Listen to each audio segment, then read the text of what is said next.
Imagina a seguinte cena, tipo, ser um dos homens mais poderosos da Roma antiga. Nossa, o topo do mundo na época. Exatamente. Aquele cara desfilando de toga, decidindo o destino de milhares de pessoas, ditando as regras do império inteiro. Mas aí, imagina que 2 milênios depois, em vez desse cara escrever um livro de memórias pra, sabe, massagear o próprio ego e polir a própria estátua na história. Que seria o instinto natural de qualquer um, né? Com certeza. Mas em vez disso, ele decide relatar cada detalhezinho de como o próprio orgulho arruinou absolutamente tudo.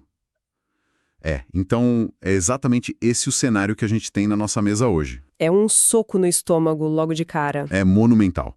A missão dessa nossa imersão profunda hoje é desconstruir as páginas de Há 2000 anos. É uma obra clássica, ditada pelo Espírito Emmanuel e psicografada por Francisco Cândido Xavier. E, assim, a nossa proposta aqui não é fazer um resuminho do enredo. Não, de jeito nenhum, a gente vai bem mais fundo. Exato. A gente quer extrair a mecânica por trás das escolhas humanas, o peso desse orgulho, a força da redenção, e entender como funciona na prática essa engrenagem de múltiplas existências que o texto traz. A gente vai varrer a obra toda, de ponta a ponta. E olha, o que torna essa análise tão rica para quem nos ouve é justamente a raridade dessa perspectiva, sabe? Porque a história costuma ser escrita pelos vencedores. Uhum. Sempre filtrada, né? Sim, filtrada para esconder as falhas e iluminar ali as virtudes do autor. Mas aqui, ele faz o caminho totalmente inverso. A narrativa cruza o apogeu do Império Romano com os primeiros passos que foram bem dolorosos do cristianismo nascente. E faz isso a partir da queda de um império pessoal, né? Perfeito. É um relato onde a vulnerabilidade é, tipo, a principal ferramenta de ensino. Ok. Então vamos desbribar isso. Mas antes da gente pisar naquelas ruas de paralelepípedos e no mármore frio de Roma, a gente precisa entender como esse texto chegou até nós. Ah, isso é fundamental. Sim, porque a origem da obra dita muito o tom da narrativa. A fonte nos traz um contexto fascinante. A gente está falando de anotações íntimas recebidas num grupo de estudos na pequena cidade de Pedro Leopoldo, lá em Minas Gerais. Isso aconteceu num período que vai de outubro de 1938 a fevereiro de 1939. Caramba, quase um século atrás já. Pois é. E o autor espiritual, o Emmanuel, ele revela ali ser a reencarnação do ex-senador romano Públio Lentulus. Que era um cara de linhagem pesadíssima, né? Sim, nobilíssima, descendente da famosa gens Cornélia. E logo nas páginas iniciais, ele confessa que revisitar essas memórias traz até um certo conforto por lembrar de almas amigas. Mas, assim, ao mesmo tempo, carrega uma dor profunda, cortante mesmo. Eu confesso que eu fiquei tentando me colocar num lugar desse narrador. Porque, pensa bem, se a maioria de nós tivesse a chance de escrever uma autobiografia séculos depois dos fatos, o instinto de autopreservação ia falar mais alto. Ah, com certeza. Todo mundo ia tentar sair bem na foto. Exato. A tendência ia ser editar as piores partes, dar aquela suavizada nos erros, talvez até colocar a culpa no tal do contexto da época, sabe? O clássico eu era um produto do meu tempo. Justamente. Mas o que a gente vê no texto é uma exposição brutal das próprias cicatrizes. Ele afirma com todas as letras que o coração dele era empedernido. E aí eu te pergunto, por que alguém escolheria rasgar a própria armadura reluzente de senador romano em praça pública desse jeito? A resposta para isso está na própria mecânica da evolução espiritual que o texto defende. A obra argumenta, de forma bem clara, que o verdadeiro progresso não acontece enquanto a consciência fica tentando manter as aparências. Entendi. Tem que cair a máscara. Exato. Ele pede explicitamente que a confissão dele sirva de roteiro para outras pessoas. Ele faz um contraste muito forte entre a grandiosidade ilusória do mundo material, tipo os monumentos, os títulos, a toga lá da justiça falha, com a realidade do espírito, que é duradoura. Ele percebe que a poeira baixou para tudo aquilo, né? Uhum. Ele entende, milênios depois, que aquelas grandezas efêmeras literalmente viraram poeira. E a única forma de curar aquele passado era expor a cegueira espiritual que dominava ele. Não é, masoquismo, mas um diagnóstico bem preciso da própria arrogância. E nossa, essa arrogância, essa cegueira, isso joga a gente direto pro epicentro da história. A gente é transportado lá pro ano 31 da nossa era, numa província distante de Roma, que é a Galileia. É aí que o cenário muda completamente. Muda tudo, porque a narrativa sai daquele campo filosófico e entra num drama humano que é, assim, desesperador. O Públio Lentulus, com todo aquele poder e influência dele, esbarra num muro que ele não consegue derrubar. A filha pequena dele, a Flávia, contrai lepra. Nossa, uma doença que, na época, era uma sentença definitiva, né? Sim, cercada de estigma, de muita dor, a medicina da época simplesmente não tinha o que fazer. E esse desespero acaba criando uma rachadura na armadura do senador, porque ele busca, os melhores médicos do império, ele esgota absolutamente todos os recursos financeiros e políticos que ele tinha. Mas é aquilo, a biologia não obedece a decretos do Senado romano. Perfeito! É exatamente nesse vácuo de esperança que a família viaja para Galileia. E é lá que ocorre o encontro que vai definir não só aquela vida dele, mas milênios da jornada desse espírito. Ele fica ali cara a cara com Jesus de Nazaré. A fonte descreve esse encontro com uma tensão que é quase palpável. A menina é curada, as feridas somem, a pele é restaurada na hora. Um milagre absoluto ali, bem diante dos olhos dele. Sim. E é aí que surge uma encruzilhada. Porque Jesus não cura só a criança. Ele olha no fundo dos olhos do Públio e oferece uma escolha. O que é fascinante é que a dinâmica de poder dessa cena, sabe? Jesus diz ao Públio que ele finalmente encontrou um ponto de referência para regenerar a vida dele, depois de anos de desvio, e o texto descreve que, naquele instante, soa o minuto glorioso do senador. O grande momento da virada. Isso, a escolha estava na mesa claríssima. Ele podia aceitar aquele jugo suave, se tornar um servo de Jesus, transformar o coração através da humildade. Ou ele podia continuar carregando aquele fardo pesadíssimo de ser um servo do mundo. Mas vamos ser justos aqui, dar um passo para trás para analisar a psicologia do momento. O Públio é um patrício romano. Na cabeça dele, ele é tipo o ápice da civilização. A lei e a ordem encarnadas. O dono do mundo, basicamente. Exato. E, de repente, ele está diante de um carpinteiro de uma província marginalizada que está cercado ali por pescadores, por pessoas muito simples, e esse cara está exigindo dele uma submissão moral. É um choque frontal contra tudo que o ego dele foi treinado a vida toda para reverenciar. É o choque perfeito entre a autoridade moral e o poder institucional. E o Públio, ele simplesmente não consegue processar isso. A mente dele funciona na base de hierarquia, chancela do Estado, carimbo oficial, sabe? Ele fica procurando os papéis, né? Sim. O texto mostra que ele pensa algo tipo: quais são as credenciais desse homem para me falar com tanta ousadia? Ele exige um crachá de autoridade terrena de alguém que operava numa lógica universal que era completamente diferente da dele. Olha, aqui é que a coisa fica realmente interessante. Lendo essa passagem, me veio uma imagem muito nítida na cabeça. É quase como se, imagina alguém se afogando no meio de um oceano, no meio de uma tempestade horrível. Tá. Aí um resgatista chega num barco bem simples e joga uma boia salva-vidas. Só que a pessoa que está se afogando simplesmente cruza os braços e se recusa a pegar a boia pelo simples motivo de que o resgatista não está vestindo um terno de grife e o barco não é um iate de luxo. Nossa, é exatamente isso. É o orgulho sabotando o instinto básico de sobrevivência espiritual. O senador prefere afundar agarrado no status dele do que ser salvo pela humildade. Essa analogia traduz perfeitamente essa mecânica do orgulho que o texto descreve. Ele vira as costas. Ele joga fora o minuto glorioso porque o mensageiro não valida as vaidades dele. E olha, a recusa em aceitar essa cura interna tem um custo altíssimo. O que já nos leva para uma transição que é crucial na nossa análise. Porque quando alguém recusa uma cura interna desse tamanho, essa fratura, mais cedo ou mais tarde, transborda para o ambiente externo. E o caos interno do Públio começa a envenenar todo o ecossistema da família dele. Isto levanta uma questão importantíssima sobre a rede de consequências das nossas ações, né? A partir daquela rejeição lá na Galileia, os caminhos do Públio e da esposa dele, a Lívia, começam a divergir de um jeito dramático. Uma série de tragédias, uma atrás da outra. Sim. O filho do casal, o Marcos, é raptado de um jeito misterioso e isso abre um buraco negro de dor no meio da família. E, tragicamente, Em vez dessa dor, unir o casal, acontece o exato oposto.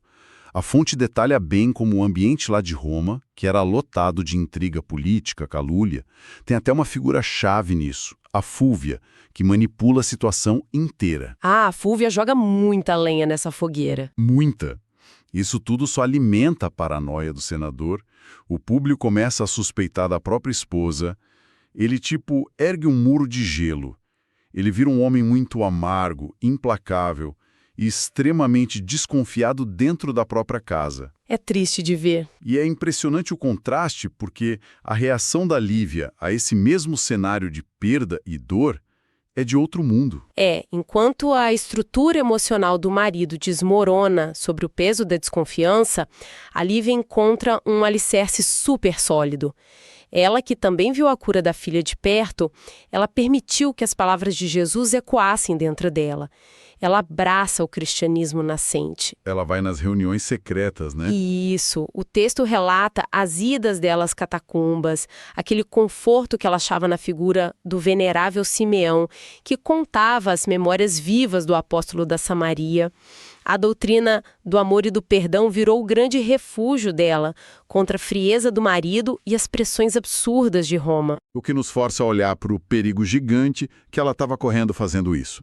A fonte traz uma nota específica do autor espiritual que até muda um pouco a lente histórica que a gente costuma usar. Sim, porque geralmente a gente associa a grande perseguição aos cristãos com aquele incêndio de Roma. Exato, lá no ano 64 d.C. com o Nero. Mas a obra aponta que bem antes disso, lá por volta do ano 58, as atrocidades já estavam rolando soltas.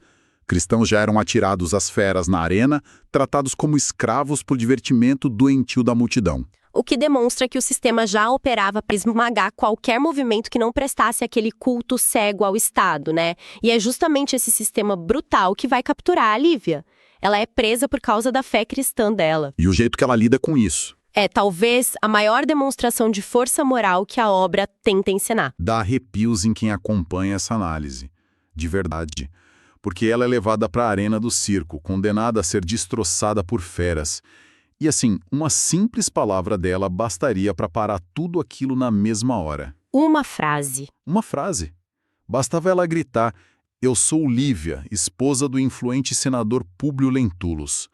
Obviamente isso ia causar um incidente diplomático, um caos político tremendo, mas ia salvar a vida dela. Mas o que ela faz? Ela escolhe o silêncio.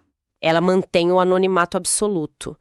Ela prefere morrer publicamente como uma escrava anônima do que manchar a reputação do marido lá perante a sociedade romana.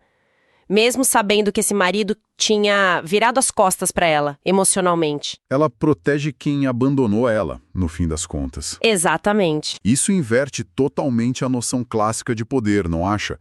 Porque se a gente olhar friamente, quem tem o poder é o Públio. Ele tem as legiões, tem o dinheiro, tem a tribuna do Senado, ele é o homem forte do Estado. E a Lívia é a mulher frágil esmagada pelo sistema, aguardando a morte na areia suja. Mas moralmente a história é outra. Moralmente, a Lívia é uma fortaleza inquebrável. Ela tem uma paz de espírito que exército nenhum no mundo conseguiria roubar. Já o Públio, ele é um escravo das próprias suspeitas. Ele está acorrentado num sofrimento crônico. A verdadeira ruína dele já tinha acontecido lá dentro, muito antes de Roma cair. O império pessoal dele já era cinzas. E essa ruína emocional, espiritual, encontra um espelho perfeito no desfecho da narrativa. O texto dá um salto temporal bem doloroso. A gente chega no ano 79 da nossa era. Aquele senador imponente agora é um homem bem envelhecido, que mora lá em Pompeia. E com uma condição física bem simbólica. Sim, a fonte revela que ele está cego. Então, e o que tudo isso significa? Essa cegueira não é tratada na obra só como, um evento biológico da velhice ou um azar genético. A obra entra de cabeça para explicar como funciona a engrenagem da reencarnação e da lei de causa e efeito. É uma parte super profunda. Sim, e honestamente é fundamental a gente entender a mecânica disso para quem nos ouve não confundir com aquela ideia de um castigo divino punitivo, sabe? Exato. O texto rejeita completamente essa ideia de um tribunal cósmico vingativo que fica com raiva e pune as pessoas. O que acontece é algo muito mais lógico, é educativo. Como assim? Durante as reflexões dele na velhice, lá no escuro da cegueira, o Públio recebe uma intuição do porquê dessa condição. Ele acessa umas memórias de uma existência passada, antes de ser o senador Lentulus. Ele foi uma figura chamada Públio Lentulus Sura. Ah, outro Públio. Isso. E a fonte detalha que nessa encarnação anterior, a punição que ele aplicava aos inimigos políticos dele era extremamente cruel. Ele mandava vazar os olhos das pessoas com ferro em brasa. Caramba. Ou seja, a reencarnação opera aqui como um mecanismo de espelho, né? Uma empatia forçada, se a gente quiser usar um termo mais atual. Perfeito, uma empatia forçada. A alma não está sendo punida porque Deus está bravo com ela. Ela só está colhendo de um jeito quase matemático a semente que ela mesma plantou lá atrás. Ele precisa habitar aquele corpo e viver a exata limitação e escuridão que ele impôs aos outros, para só assim aprender a valorizar a luz e ter compaixão. A dor é didática. Se a gente ligar isso ao panorama geral que a obra desenha, fica claro que tudo no universo obedece a essa lei de reajuste.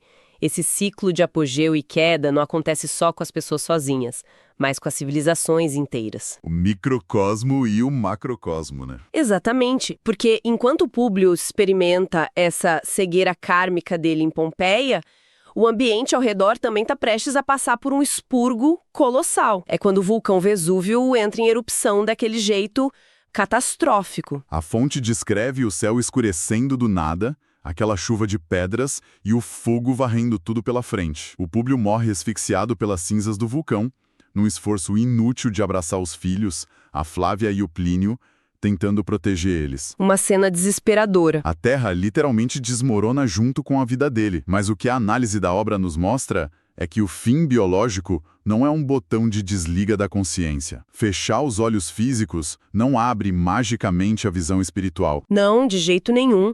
A transição dele para o plano espiritual quebra totalmente essa ilusão de que a morte resolve os problemas íntimos de alguém. Quando ele desperta lá no além, ele continua mergulhado na escuridão. Ele continua cego e cheio de tormento. Mas por que, se o corpo físico cego ficou nas cinzas? Porque as prisões mais difíceis de escapar não são feitas de ferro ou de biologia. Elas são feitas de orgulho, de remorso, de apego. A mente dele ainda estava sintonizada na dor e na soberba.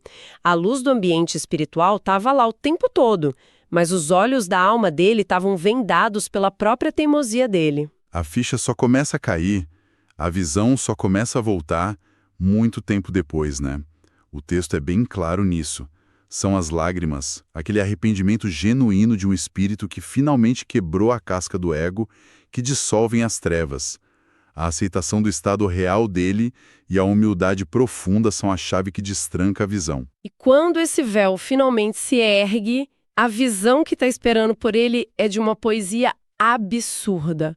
Ele enxerga a figura radiosa da Lívia. Olha isso. A mesma mulher que ele afastou, a mulher que morreu anonimamente lá na arena por causa das falhas do império que ele tanto defendia, é a mesmíssima pessoa que está lá esperando por ele com compaixão na espiritualidade. É de emocionar. Fica muito evidente aí o que é a verdadeira misericórdia. E a fonte ainda relata a promessa reconfortante de Jesus de que o trabalho vai continuar, de que vão ter novas oportunidades de reencarnar ao longo dos séculos para ele reajustar essas dívidas. Ninguém fica perdido para sempre no universo desde que tenha disposição de recomeçar do zero. Nossa, é uma jornada realmente colossal que a gente atravessou hoje. Para quem está acompanhando, pensa nisso.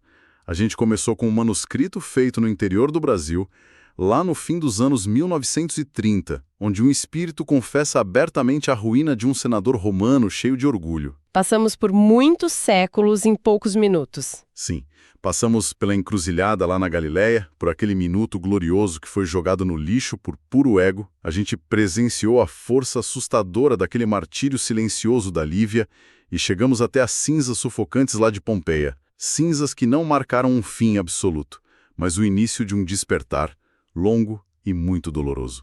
E o que essa narrativa amarra de um jeito inquestionável é que o verdadeiro campo de batalha de todos nós Não é o Senado, não é a arena, não é o mundo lá fora. É a nossa própria mente. As togas perdem a cor, os monumentos viram ruínas, os títulos somem dos registros do tempo. Não sobra nada disso. Não sobra. A única bagagem que realmente passa de uma vida para outra, que resiste ao relógio da eternidade, é a reforma íntima. Esse edifício do nosso caráter só consegue ficar de pé quando a fundação é feita de uma humildade bem sincera. Exato. E isso nos deixa com um pensamento final muito provocativo. Algo para ficar ecoando na cabeça de todo mundo depois que essa imersão terminar. Vamos lá. Baseado em tudo isso que a gente dissecou hoje sobre a natureza das escolhas e do ego humano, se hoje do nada cada um de nós fosse colocado diante do próprio minuto glorioso, tipo uma oportunidade claríssima de mudar toda a rota da vida, mas que exigisse abandonar as nossas maiores certezas terrenas, os privilégios e aquela pose que a gente luta tanto para manter. Difícil, hein? Será que a nossa mente ia conseguir identificar essa boia de salvação?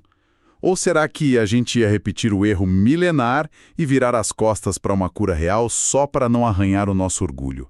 Fica aí o questionamento no ar para todo mundo. Até a nossa próxima imersão profunda.